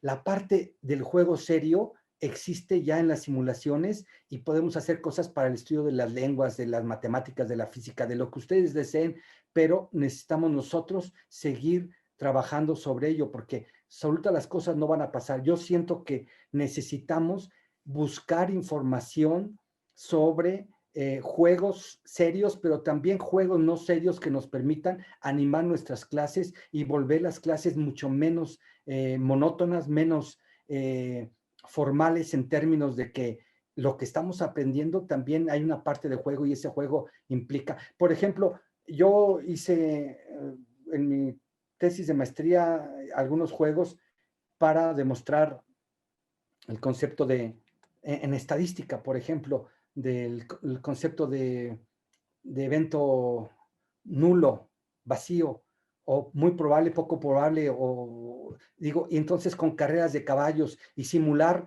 12 caballos que están siempre corriendo con sus dados, y entonces los dados se van generando, y entonces quiénes ganan la carrera y por qué, y que se den cuenta de las cosas que están pasando y cómo se van construyendo las curvas normales y una normal, las sumas normales. O sea, todo ese tipo de cosas se pueden hacer a partir de juegos, de fenómenos físicos que nosotros conocemos muy bien y que esto pueden ayudar a una mejor comprensión de lo que implica la ciencia y la tecnología en nuestras vidas. Y hay muchísimos juegos, hay muchísimas cosas y sobre todo hay laboratorios ya virtuales. Pero en donde nosotros, ustedes como docentes, sobre todo los que se dedican a la parte, a la docencia en el sistema medio superior, sí, evidentemente que hay estudiantes que ya tienen desarrollado ese pensamiento abstracto, pero no todos. Y entonces la simulación, yo digo, no basta. ¿Y cómo tendríamos que trabajar y cómo podríamos empatar la parte física de los fenómenos que están ocurriendo con la parte de la simulación para llegar hacia algo muy interesante que tendría que ver con la representación del fenómeno en tiempo real de lo que estamos estudiando, llámese física, llámese fenómeno de historia, de ciencias sociales, de qué está pasando con los asaltos, qué está pasando con los feminicidios, y que podemos empezar a estudiar incluyendo cosas lúdicas, cosas que nos permitan que los estudiantes se enganchen de una manera mucho más, yo diría, menos sobria, menos formal para iniciarse en el estudio de las ciencias y de la tecnología y de las humanidades y de las combinaciones de las transdisciplinas, ¿no? Que tanto nos hace falta. Yo siento que hay mucho por hacer, hay mucho software ya desarrollado, gratuito, hecho, listo para ser usado. Hay ese mismo software que nosotros tendríamos que eventualmente tener las bases para meternos y poder cambiar, modificarlo y también ofrecerlo de manera como nos lo ofrecieron a nosotros para usarlo en nuestras clases e ir a buscarlo. Y hay otro software que de plano tenemos que desarrollar, ¿sí? Y yo siento que yo, por ejemplo, tengo el desarrollo, lo tengo aquí en un celular, pero para celulares inteligentes, pero también para celulares no inteligentes, los más básicos celulares, integrando sus propios programas aquí y que los niños que tengan celulares no inteligentes también puedan armar sus robots, programarlos aquí en su propio celular y echar a andar sus cosas y hacer tecnología, porque tenemos que caminar todos juntos y la tecnología es para todos y tenemos que darnos nosotros oportunidad de llegar a un mayor número de estudiantes independientemente de sus condiciones o sus situaciones. Yo siento que hay mucho por hacer. El ludismo, la lúdica, no le tengamos miedo, entraría de una manera natural, sí, solo sí nosotros sabemos cómo administrarla, en qué momento y cuándo, y decidir esto entra, eso se quita, eso se cambia, qué parámetros y cómo lo vamos a ir conformando poco a poco. Hay cosas tan sencillas de algoritmia, por ejemplo, algunos de ustedes me imagino que son de las ciencias matemáticas o algo de la informática, pues las torres de Hanói. Podemos hacer un algoritmo, podemos cosas muy interesantes, enseñar a los niños desde pequeñitos el problema de las torres de Hanói para empezar a ayudarles a desarrollar en ellos habilidades de pensamiento algorítmico para la codificación, para la programación. Y eso no implica más que pues un lápiz y una pluma, ¿no? O un lápiz y una hoja de papel y empezar a jugar con las torres de Hanói o lo que es carreras de caballos, lo que se imaginen ustedes de manera física, pero también virtual, partiendo de lo físico, yendo y viniendo hasta que tengamos que hacer caso omiso de la parte ya concreta y poder pensar en que los estudiantes ya desarrollaron esa parte de capacidad de abstracción y de modelación para poder trabajar con fenómenos y hacer la vida mucho más fácil y que se interesen por temas que muchas veces no se interesan porque no hay una buena comprensión de base de lo que implica la tecnología, ¿no? Y yo digo, la formación en tecnología y sobre todo el pensamiento computacional, y que repito que no tiene que ver con la codificación ni con la algoritmia, pero también, si yo les digo a ustedes, todos sabemos programar y todos podemos programar, pero ni siquiera sabemos que sabemos programar y nos da miedo la programación porque pensamos que solo son para los ingenieros o para la gente muy dedicada o muy lista en estas cosas. Y si yo le preguntara a cualquiera de ustedes que me hiciera una descripción así de lo más puntual posible, una narración lo más puntual posible de cómo caminan o cómo se bañan o cómo comen un bistec, por ejemplo, o cómo se amarran, cómo se abrochan el nudo de la corbata, o cómo se abrochan una blusa o una camisa, o cómo se amarran los zapatos con las agujetas, o cómo cambian una llanta ponchada, o cómo hacen una jarra de agua de limón, o cómo preparan un pay de piña, o cómo preparan un atole de maicena, o digo, todo lo que ustedes quieran. Si tuvieran que escribirlo, pues es un conjunto de acciones, de actividades una por una, y de hecho nuestras acciones, nuestras actividades de todos los días son secuenciales y las hacemos una a una.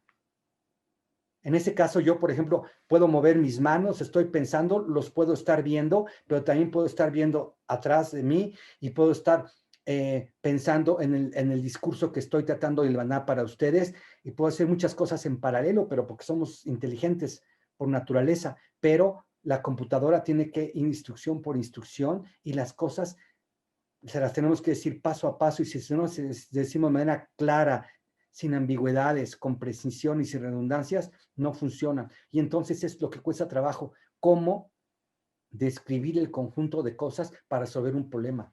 Mi problema es que estoy aquí en la colonia donde yo vivo y quiero llegar lo más pronto posible al centro. ¿Cómo le hago?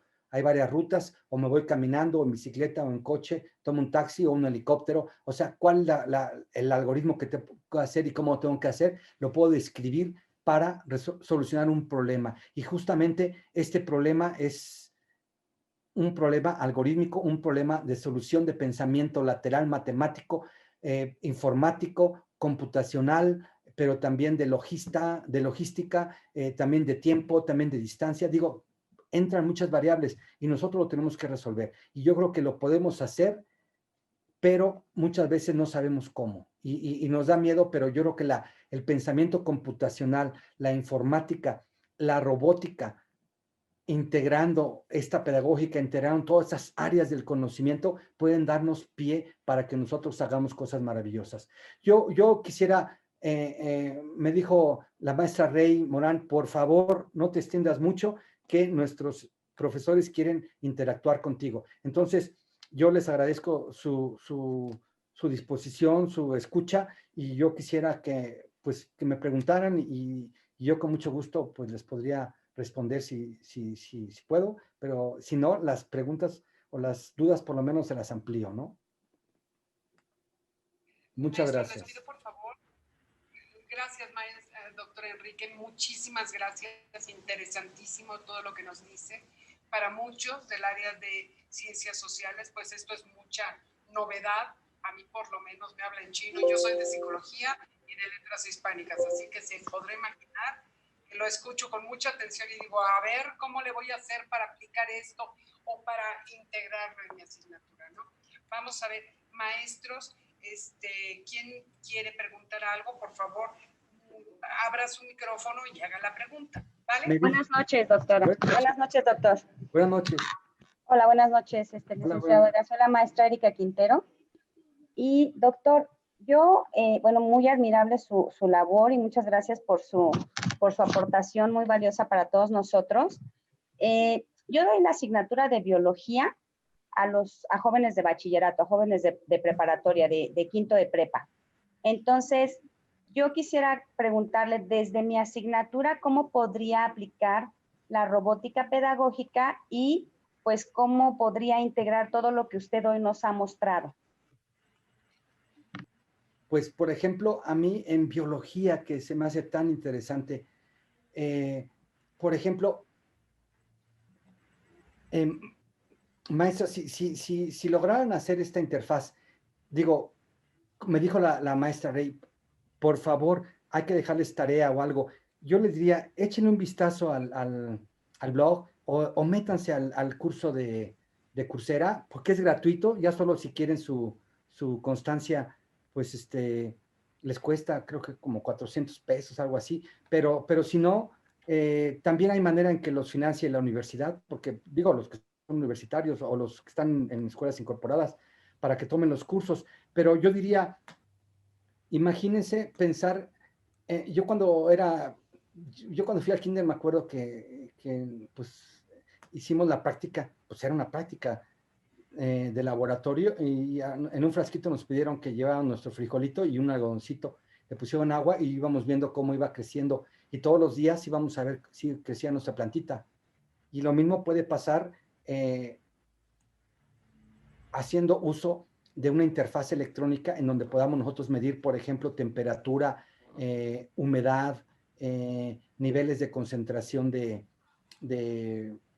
calcio o de vitaminas o qué sé yo, el sol, el viento, todo, y ver cómo simular el crecimiento de una planta, pero viéndolo y controlándolo por computadora y después de que ya ver controlado y todo, hacer esa simulación y no estar esperando tanto tiempo para ver cómo se está produciendo o reproduciendo, qué problemas tuvo, si tuvo mucha agua, poca agua, mucha humedad, se echó a perder, qué es lo que pasó. Yo creo que eso es fundamental en biología. Se me ocurre, por ejemplo, tomar el tamaño y forma de la célula, por ejemplo. Con nuestro propio teléfono celular podemos hacer mediciones, tomar fotografías y hacer simulación y hacer comparaciones y que la misma cámara controlada con la interfaz podía tomar fotos de la planta, cómo va creciendo o cómo se hizo a un lado, qué sé yo. Digo, hay muchas cosas que se pueden simular y emular a través de un sistema robótico, ¿no? Y ahorita a distancia, ¿de qué manera podríamos implementarlo? Pues en la distancia les digo, este curso de robótica está siempre, es un MOOC y está pues a distancia y la gente lo sigue en y desde la distancia y bueno, y también el blog pues, sería N desde la distancia. Lo interesante es que se puedan hacer y se hacen de hecho los foros y ahí es donde se ventilan los conocimientos y las dudas y la gente se ayuda entre ellos y se vuelve realmente una comunidad de práctica que quiere aprender en comunidad y que está atendiendo los problemas de la comunidad.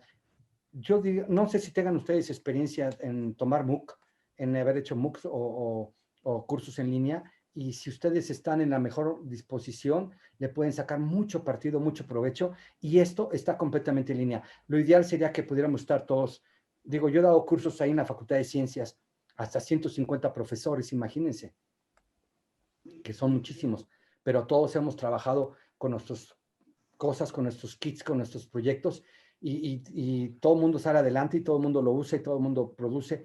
Y Diego, en la distancia sería un poco más difícil, pero sí se logra. De hecho, les digo, hay más de 200,000 inscritos en este curso y tiene su característica de dificultad porque pues no es trivial, ¿no? No es trivial. Digo, tan solo ahorita en tiempos de pandemia ir a una electrónica a comprar los componentes que son muy sencillitos y muy baratos, pues implica un riesgo, ¿no? Pero bueno, una vez que los tiene uno, digo, ya armarlo y todo es muy bonito y es así como apasionante, porque yo lo veo con los niños y no se quieren ni salir ni a comer su torta en el recreo ni nada, porque ellos quieren continuar con su robot y que todo funcione y hacer cosas más complicadas, ¿no? Y yo siento que por ahí va y tenemos muchas cosas que hacer y controlar una cámara que esté viendo el crecimiento para ver después la reproducción de cómo se abre una flor de lis, por ejemplo. No sé, hay muchas cosas que pudiéramos hacer simulando o trabajando o dependiendo de la problemática que tengamos, ¿no? La misma cámara puede ser un robot, ¿no?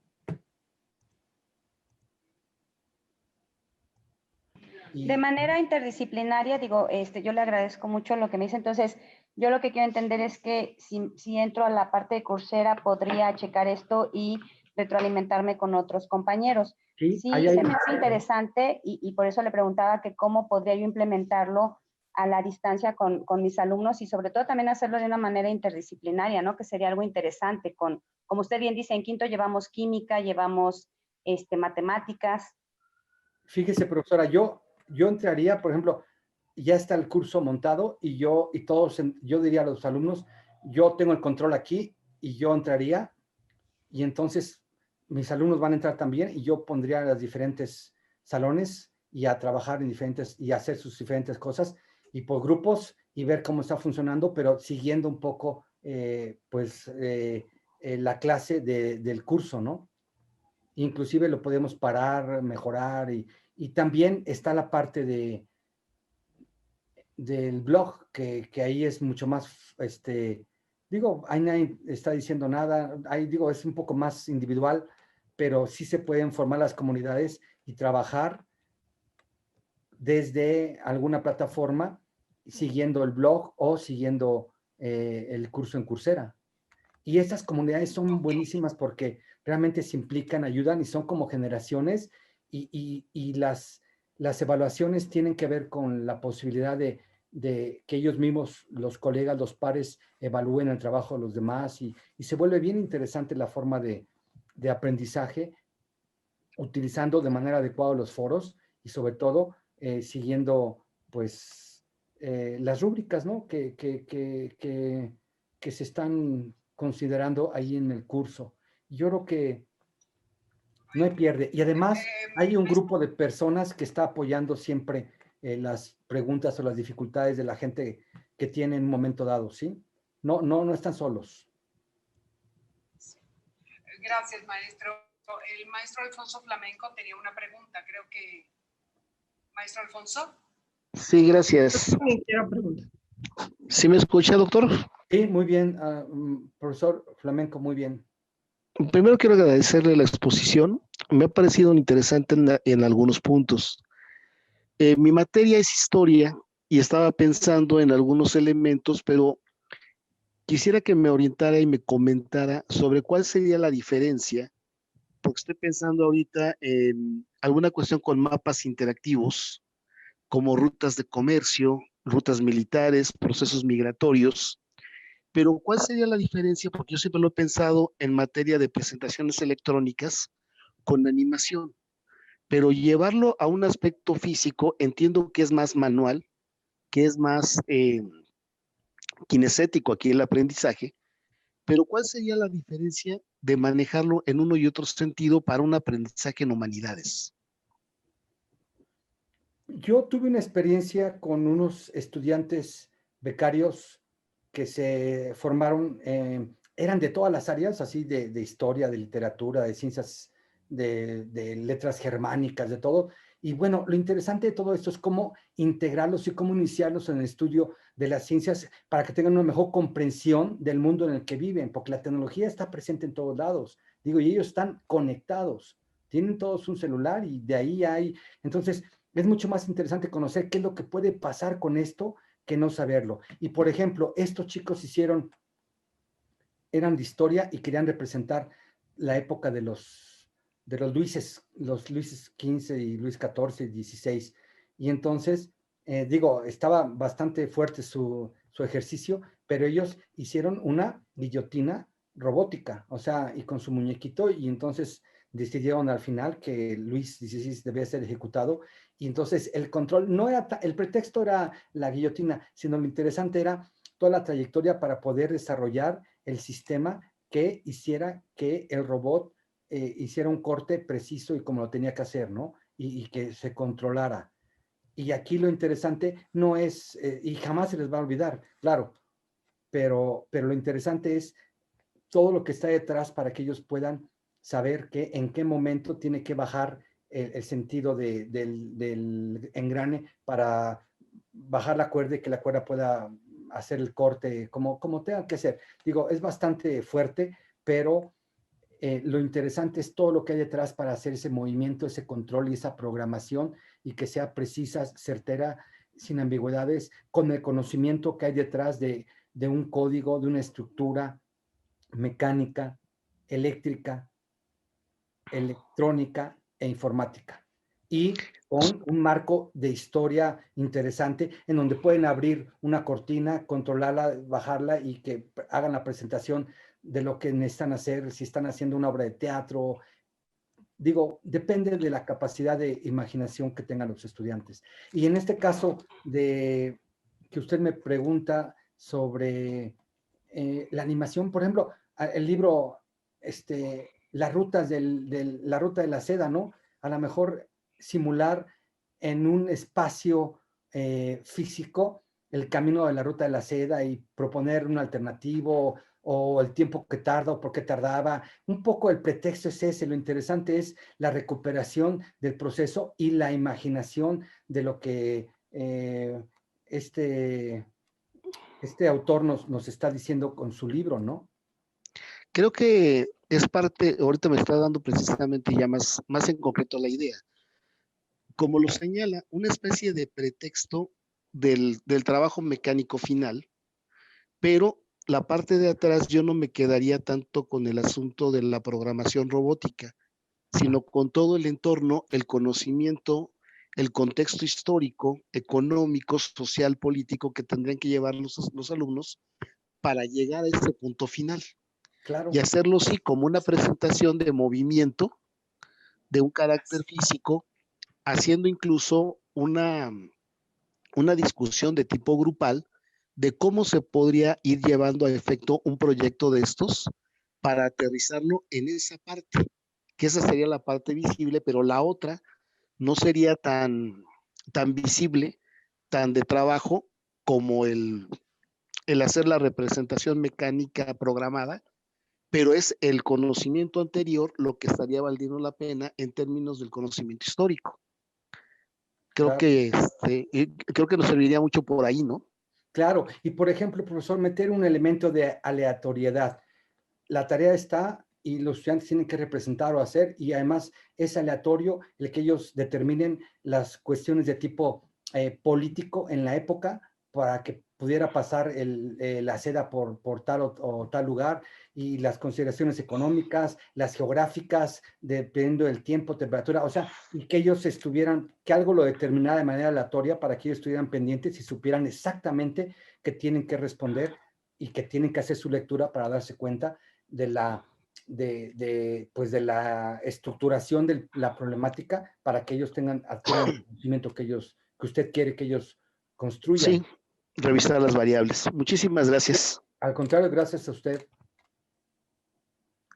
Yo quiero hacer una pregunta. Adelante. Perfecto, maestra Roxana. Gracias, buenas noches. Soy la maestra Roxana Macías para servirle. Yo doy clases en bachillerato y yo quisiera preguntarle si usted nos podría compartir, dada la experiencia que tiene, algunos enlaces para poder trabajar con nuestros alumnos en esta modalidad que hoy en día, pues yo creo que va un poquito para largo.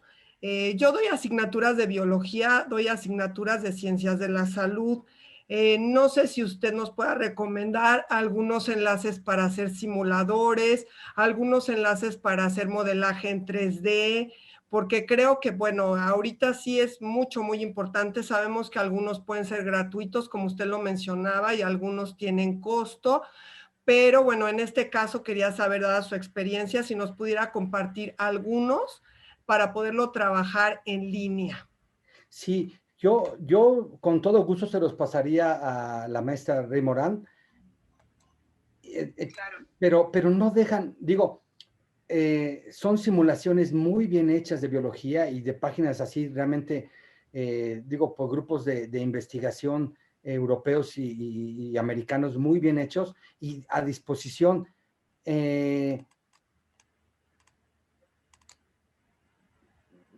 Yo se los paso, pero yo no sé si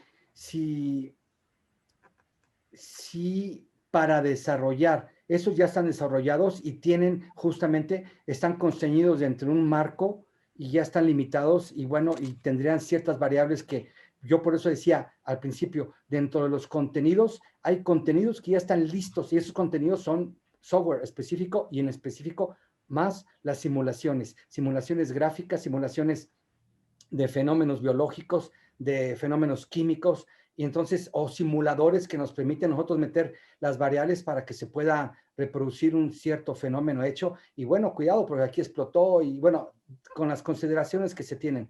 Pero no sé hasta qué punto, pues, como yo decía, nosotros como docentes tendríamos que eventualmente modificar para hacer uso de ello, porque lo que está hecho por otras gentes y con otra perspectiva, con otras inquietudes, con otros modos o formas de realizar las simulaciones de los fenómenos en este caso, ¿no? Yo conozco muchos de robótica y muy sofisticados y otros muy sencillos, pero yo digo, no, nada es mejor que la posibilidad de hands-on, meter las manos y hacer cosas y saber que uno es capaz de ello y producir. Y ya la otra fase viene después, pero justamente yo creo que estamos necesitados, y sobre todo ahorita en tiempos de pandemia, de volvernos mucho más sensoriales, mucho más utilizar todo nuestro sistema propioceptivo y estereoceptivo, pero más propioceptivo para poder dar cuenta de los fenómenos y echar hasta, digo, hay cosas triviales. Yo conozco gente que hace talleres de nudos y cosas para desanudar y para bordar, tejer, pero en equipo, y qué implica, y todo lo que viene detrás de esto para poder hacer un planteamiento mucho más innovador, más crítico, más racional de lo que estamos nosotros en un momento dado enseñando o aprendiendo, ¿no? Mire, tiene usted toda la razón, y de que los alumnos aprenden haciendo. O sea, eso queda clarísimo, ¿no? Definitivamente. Pero en estos tiempos que estamos viviendo, tenemos que buscar alternativas los docentes, pues precisamente para buscar ese aprendizaje lúdico en línea. Y bueno, ¿quién mejor que los expertos, pues para podernos compartir, pues lo que podemos hacer en estos momentos? Ya después, cuando sea factible y regresemos en algún futuro a una relativa nueva normalidad, que yo la veo un poco lejana, unos 2 años, probablemente 3, quizá, no lo sé, pues ya podríamos entonces hablar un poquito más pues lo que hemos vivido como docentes de forma presencial, y sobre todo en asignaturas que requieren de un laboratorio, o de que requieren finalmente pues el uso de un simulador, como en carreras de enfermería, en carreras de medicina, en carreras de fisioterapia, donde, bueno, los chicos aprenderán obviamente pues en la manipulación, como usted bien lo menciona. Hay carreras como las que usted menciona, de física, de tecnología, las matemáticas, ingenierías. Pero bueno, lamentablemente estamos viviendo una realidad de la cual ahorita los docentes estamos ávidos, pues de poder pues trabajar esos simuladores, de poder trabajar esas cuestiones en línea. ¿Para qué? Pues para que se vuelva dinámica la clase, para que en un momento dado aprendan nuestros alumnos a pesar de las circunstancias, y nosotros como profesores pues también quitarnos ese sabor de frustración de no poder estar en un laboratorio, quienes amamos un laboratorio donde experimentamos con ellos, donde pueden ver una célula a través de microscopio, no a través, digamos, de un simulador como tal, sino en vivo y a todo color. Pero bueno, ¿qué podemos hacer? Yo sé que existen hoy en día en otras partes del mundo cosas maravillosas. No vayamos lejos, la realidad virtual. O sea, qué maravilla es la realidad virtual. A mí me encantaría poder usar esa realidad virtual en clases de anatomía, por ejemplo. Pero bueno, la realidad de nuestro país es diferente. No tenemos los recursos, los alumnos, los profesores. Pero bueno, sí, Olga. Y la realidad aumentada Maestra también, Roxana, profesora. sí, la realidad aumentada. Pero la realidad aumentada ahorita ya hay algunas aplicaciones que la tienen. Maestra Roxana, en el micrositio de entre todos hay simuladores en las asignaturas de física, química y biología y matemáticas. Ahí hay, en cada una de las asignaturas están puestas algunas ligas. Y aquí la maestra Luz Adriana Acosta Murillo nos está proponiendo algo. Maestra, ¿puede participar, por favor?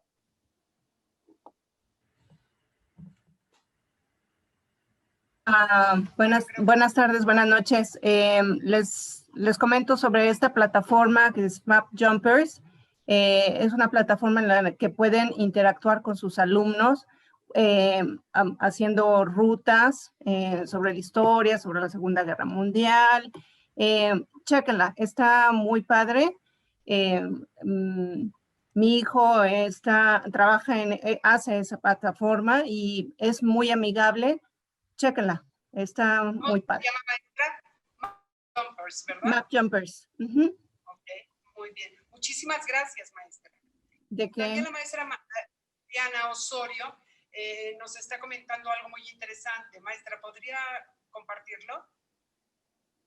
Sí, miren, por ejemplo, hola, ¿sí me oyen? Sí. Ok. Miren, en mi caso muy particular doy matemáticas y doy informática. Entonces, por ejemplo, una parte para el proyecto de conexiones, o sea, Google Earth, para que ellos vieran la parte de deforestación de un cerro que tenemos muy cerca, que es Cerro de Moctezuma. Entonces, no sé, se me ocurrió cuando oía yo al profesor de historia que decía que para marcar las rutas puedes usarlo, profesor. Y la verdad, hasta ves los kilómetros que recorrieron, los climas que vieron toda esa gente para el profesor de historia.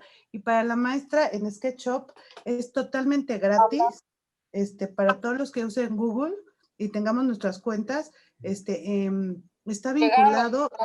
De Devimun. Está vinculado y es padrísimo, la verdad. Utilícenlo. Yo estoy haciendo ahí. Podemos hasta hacer un observatorio ahí en SketchUp. Todos los que tengan su cuenta de Google, ahí en los 9 puntitos que son nuestros mejores amigos ahora, ahí lo podemos encontrar. Y si no, hay que pedirle al administrador de nuestras escuelas que lo active. Es completamente gratis, es 3D. Puedes hacer hasta una mano para la maestra de biología, puedes hacer un átomo, pero que los niños lo construyan, bueno, los chavos desde cero. Nosotros estamos haciendo planos y rutas en 3D para el área 1. Yo quisiera hacer hincapié sobre algo. Yo comencé esta plática con ustedes diciéndoles que hay contenidos nos rebasan los contenidos. El problema no son los contenidos, ni los simuladores, ni los desarrollos, nada. El problema real que tenemos es el uso didáctico, pedagógico de los materiales que ya existen por ahí. Y ese es nuestro gran problema. Y yo les diría, ese problema se puede salvar, se puede solventar de una manera muy sencilla. Podemos utilizar cosas que pueden parecer triviales, pero que son tan fuertes cognitivamente hablando y metodológicamente hablando, didácticamente hablando y pedagógicamente hablando, como sería la posibilidad de dónde meter ese contenido, pues cómo enseñarlo si es que tenemos capacidad de tener esta posibilidad de acceso a la internet. Bueno, a través de una web quest o una mini quest, planteando a los estudiantes las necesidades, realmente haciendo la convocatoria, convocándolos a resolver un problema, un proyecto. No sé cómo ustedes estén desde el punto de vista teórico, metodológico, sustentando su docencia, y en ese sentido, ¿cómo pueden ustedes eventualmente desarrollar una situación didáctica que les permita, en función de lo que tienen y de lo que ya encontraron, que en este caso fue Map Jumpers o lo que ustedes encuentren, cómo pueden bajarlo didácticamente para que los estudiantes se enganchen y trabajen y lo usen y exploten desde el punto de vista cognitivo todas las bondades que tiene este contenido, que puede ser, que per se no significa nada, pero que si ustedes lo dirigen y lo catapultan didácticamente, puede hacer cosas maravillosas y puede cambiar pues la forma de pensar de sus estudiantes. Y yo diría, un blog bien hecho, pensado, y empezar a que ellos se empoderen, a que ellos sepan, a que ellos busquen y decirles, ustedes lo que metan aquí van a ser vistos por todo el mundo y tienen que tener mucho cuidado desde la forma en cómo lo presentan, todo. Pero también una web quest que puede ser simple, trivial, pero que da muchas posibilidades de trabajo y de uso de todo el contenido, los contenidos de software. Aquí nuestro problema sería la curaduría, ¿sí? Sería aquí nuestra propia, lo propio el problema sería la curaduría para nosotros mismos, para nuestra propia docencia, para nuestras propias clases. ¿Cómo, en qué momento, cómo administrarlo, cuándo entra, cuándo no entra y hasta dónde se toca, cuándo hay discusión, cuándo hay reflexión, cuándo hay presentación ante el grupo, cómo se va a evaluar? Todo esto tiene que estar muy claro, pero el contenido ya está. Lo único que necesitamos es darle un soporte, pero desde el punto de vista pedagógico, didáctico, bajarlo y decir, esto va a ser desarrollado de esta manera y aquí está. Porque, bueno, de software y de contenidos y de laboratorios virtuales y de posibilidades tenemos infinitas. Lo único que tenemos que saber es cómo ir a buscar, y justamente una web quest, una mini quest nos exige a nosotros un trabajo previo para ir a buscar exactamente lo que queremos que los estudiantes aprendan en función de ello, y a través de esto no se mueven y todo el mundo vamos a encontrar y a converger en la construcción de un conocimiento que en la vida real se llama tal. Y bueno, y hay muchas técnicas. Sí, sí, sí. Bueno, creo que tenemos que dar fin a nuestra reunión. Les agradezco a todos muchísimo. Doctor Enrique Ruiz Velasco, muchísimas gracias por sus aportaciones, por su interés. Quiero decirles a todos que esta sesión se grabó y está en un canal de YouTube que se llama Entre Expertos, la de Gire presenta. Y bueno, pues vamos a poner todo lo que el maestro nos envíe, así vamos a editarla para que aparezcan algunas ligas. Y bueno, pues muchísimas gracias. No tengo palabras con qué agradecerles su estancia, su escucha, su participación. De verdad, muchas gracias. Doctor, ojalá y lo podamos tener nuevamente con nosotros. Ha sido un placer y en nombre de la licenciada Giral le doy las más enormes gracias. Al contrario, el agradecido soy yo y estoy a sus órdenes. Estoy a sus órdenes y muchas gracias. Buenas noches, maestro. Buenas noches. Muchas gracias, doctor. Buenas noches.